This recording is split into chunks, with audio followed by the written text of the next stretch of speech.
Oftentimes, before you go to a country, either as an immigrant or a visitor, you want to know things about that country. And how do you get to know things about that country? You get to read stories about that country, you get to watch videos that people who have visited that place post, or you want to watch films or whatever it is that you think you can do.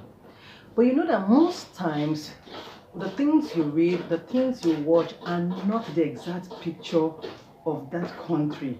That is someone else's experience. And the truth is that when somebody goes somewhere, they want to get the best out of whatever it is they have, gone to visit and post it so that people can, read it, so that people can see that they have actually gone to that place. And like I said, most times it's not the real picture of that place or whatever it is.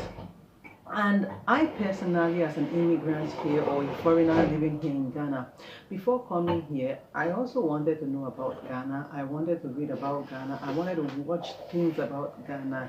But the truth is that in as much as I wanted all of that information, I did not want to base my expectations or what to form my reality based off someone else's story, because most times those things are usually not the true picture or the state of things as it is in that country.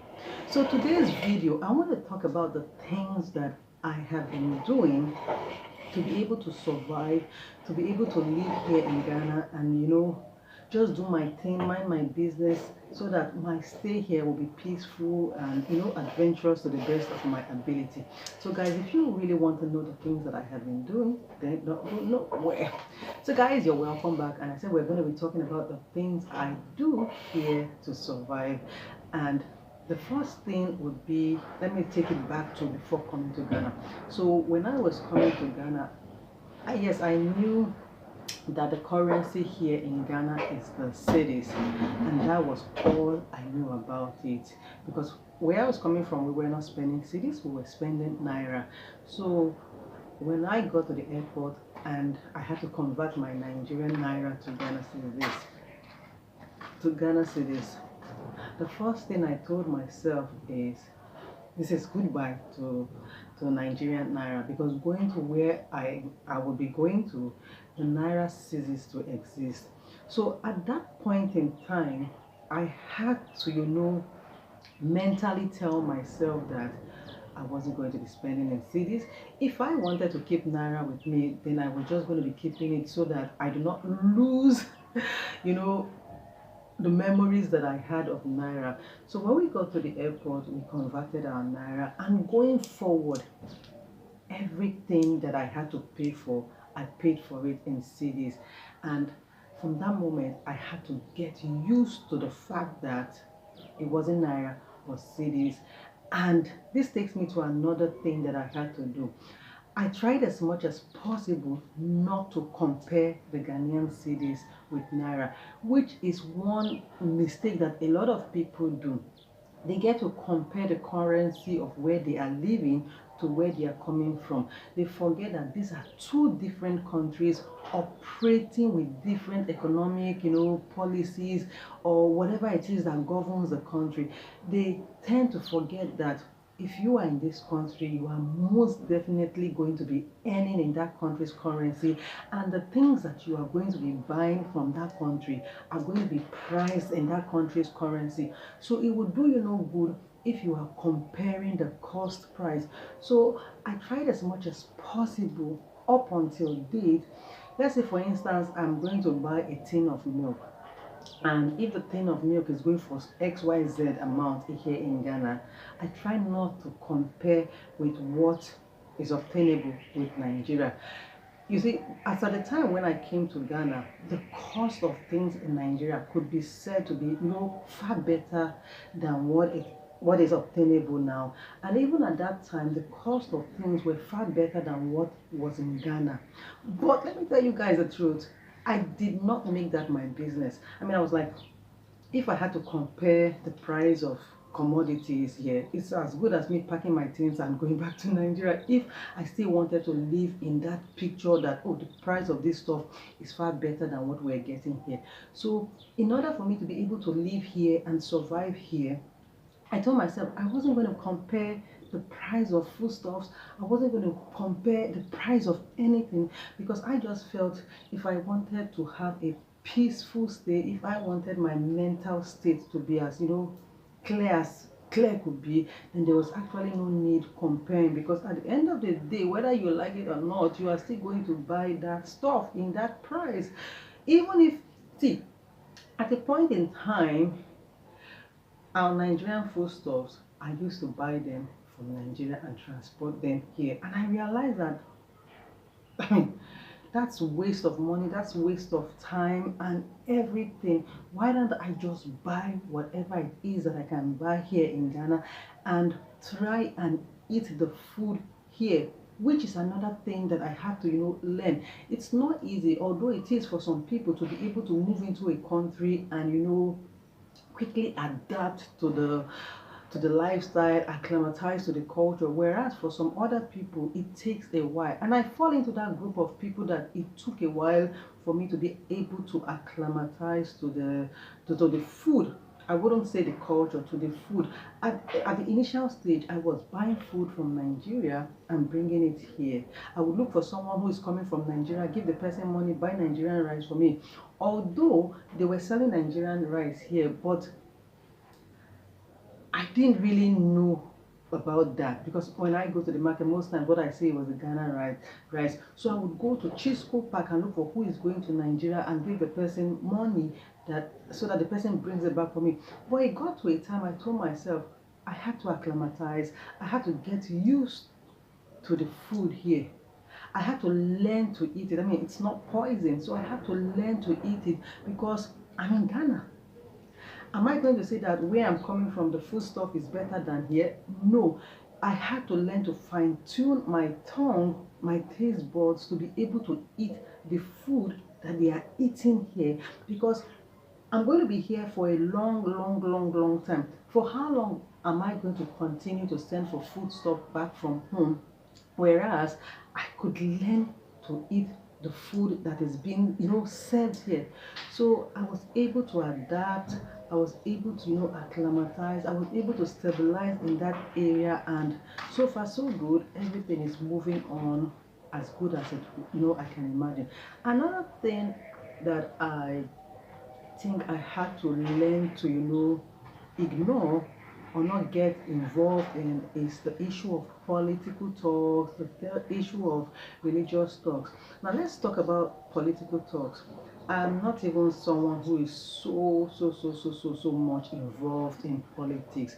Now, is it that I do not know who are the game changers in the political field? Of course, even back home in Nigeria, I know uh, up till date, I know the big games, but I'm not someone who is so much invested in it, because I just feel that at the end of the day, with the way the political field is, whatever is going to be will be.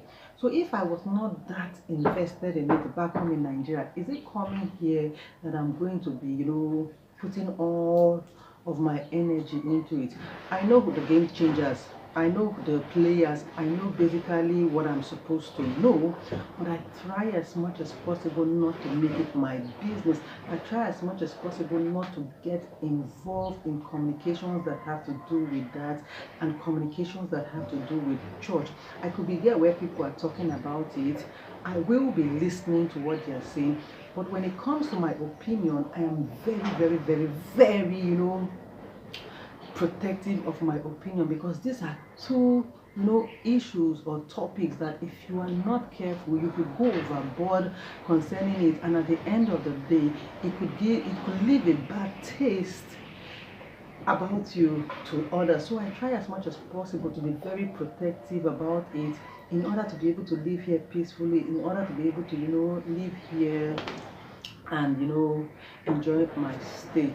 Another thing that I will talk about, living here and surviving here, is the tribe, the culture, and I talked about the food. But I'm going to be talking about the food in the sense that when I go out to eat, because I love to try the native, food, ever since I decided to learn to, adapt and acclimatize. I try not to put down the culture. I try not to put down the food. And this is because you could go somewhere and see something that is strange to you in terms of the food, the culture. Instead of trying to put it down because you're trying to compare it with what you know from where you're coming, I, seal my lip. I try, in particular with the culture, what I try to do is try to know much about the culture, because the truth is that even if I were to pack up today from Ghana and go to another country, I'm going to meet culture, language, lifestyle, food, everything that has to do with that, that is still going to be different from what I am used to from where I am coming, from. And this would also lead me to school. Coming here, I saw that the educational system was somewhat different from what I know back home. So that, as a matter of fact, I was even more enthusiastic about it. I really wanted to, put my kids in school so that because I felt that by my kids going to school was going to be an avenue for me to be able to learn more and study more about the educational system. Like right now, my daughter just finished her BEC, and I see that after the exams, we have to go and pick schools out for her. These are things that we did not do back home.